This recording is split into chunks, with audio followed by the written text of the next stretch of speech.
Bienvenue, nos amis. Je vous remercie d'être venus aujourd'hui. Alors, qu'est-ce que le Sud-Africain et les Franco-Africains ont en commun? Évidemment, la culture. Mais quel genre de culture? Beauté et élégance distinctes dans la mode, la nourriture, la danse et la musique. Les cultures africaines de classe, de raffinement et de sens du style dans toutes les sphères de la vie reflètent une culture sophistiquée. Entre autres éléments, peinture africaine, sculpture et performances artistiques sont à couper le souffle. La culture africaine reflète un sens de la classe qui doit continuer à être célébré même dans des circonstances Covid-19.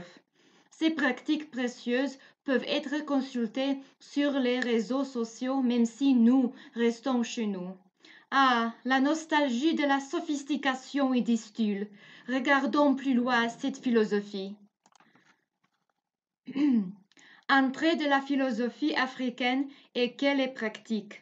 On bien montre la pensée philosophique qui est le fondement et comme aliment de la vie quotidienne, il est la philosophie de la culture. Il s'agit en définitive non seulement de connaître la vie, mais surtout de la vivre pratiquement. Après les cours d'initiation culturelle où le maître du savoir donne à ses élèves un enseignement qui a souvent recours au raisonnement et aux mots abstraits. Il faut vivre avec la sophistication dans la pratique, la vie d'élégance africaine, ainsi enseignée très précisément dans les cérémonies du rituel du culture élevée. C'est ici qu'intervient l'art et danse africain avec ses caractéristiques originales et ses différents genres. La poésie, musique, peinture, sculpture et même l'originalité de l'architecture. D'autres choses qui caractérisent la philosophie afroculturelle est l'humanisme. Un humanisme en dimension du cosmos, de l'espace et du temps, de l'espace-temps. L'âme africain est le centre, le microcosme du macrocosme, que est le cosmos mieux, son agent actif.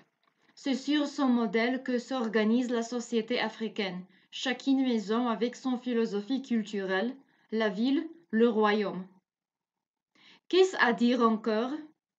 C'est que l'âme est non pas un individu inséré, mais une personne intégrée dans son groupe, sa famille, son quartier, son ethnie et son patrimoine.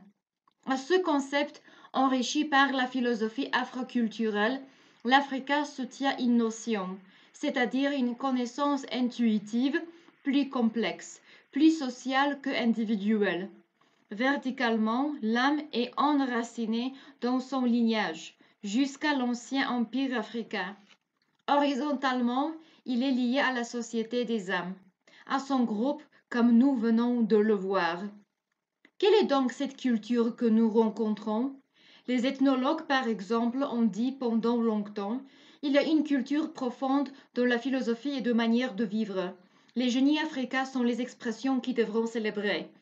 Dans la philosophie africaine, cet être, cette substance qui se trouve sous la matière, sous les apparences du monde sensible, c'est la force.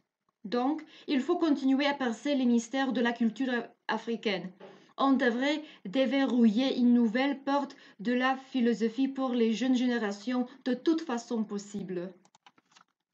La fonction de culture essentielle est de capter toutes les forces éparses qui sous-tendent la matière, plus exactement tous les aspects, les formes et couleurs, odeurs et mouvements, sons et bruits de l'univers.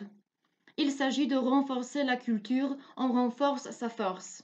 Voilà lâche le mot culture, qui en dernière analyse explique la philosophie africaine, mais aussi son élégance et beauté. C'est donc dans le cadre de la culture que l'Africa exerce sa fonction d'animateur, de créateur de vie, car son art a plusieurs d'autres fonctions. C'est dans les rituels, ces cérémonies afroculturelles, depuis la simple action jusqu'à l'initiation culturelle, que l'art africain s'accomplit en accomplissant sa mission, en renforçant la force de la culture. D'où l'adage selon lequel l'Africain a besoin de la culture raffinée. Nous ne retiendrons ici ne pas être trop longues que les principes arts de l'Afrique, la poésie, la musique et la sculpture, qui, souvent, vivent en symbiose pour former un art intégral. Il est vrai que tous les arts sur notre continent, du poème au théâtre, participent énormément à cette intégralité sans oublier la sculpture. Ils expriment la même esthétique qui procède de la philosophie que voilà et qu'on définit comme image ou ensemble d'images analogies mélodieuses et rythmées. On devrait commencer par la poésie, qui dans presque les civilisations africaines est l'art majeur. Majeur surtout en Afrique parce qu'elle capte les forces de l'univers et les exprime sous leur forme la plus active, la plus créatrice, qui est la parole humide. Tous les Africains disent que des paroles plaisantes au cœur et à l'oreille sont essentielles pour leur culture. Il y a d'abord que, dans la poésie africaine, l'idée, sentiment se présente toujours sous la forme d'une image, d'images analogiques, symboliques, comme dans les danses ou chants gymniques, mot à mot, action en action. La magie de la poésie africaine est vraiment spéciale. La poésie emploie l'essence et, plus encore, l'allitération pour faire ces vers plaisants à l'oreille. Plus subtilement et plus souvent, la poésie est profondément sophistiquée qui joue un rôle exceptionnel sur les voyelles des syllabes qui portent l'accent d'intensité. Cette poésie produit une mélodie extraordinaire. D'autres éléments de l'équilibre, c'est inapparente dans la poésie africaine. C'est un rythme qui techniquement définit la poésie et indiqué par le nombre des mètres et des accents d'intensité, c'est-à-dire des syllabes accentuées. On devrait souligner que la poésie africaine est souvent plus complexe avec des contretemps et des syncopes que nous retrouvons dans les chants, dans la musique. En conclusion, la culture africaine est un joyau pas comme les autres. Merci de vous joindre à nous dans le podcast d'aujourd'hui et merci pour votre fidélité. Jusqu'à la prochaine fois, profitez de votre semaine.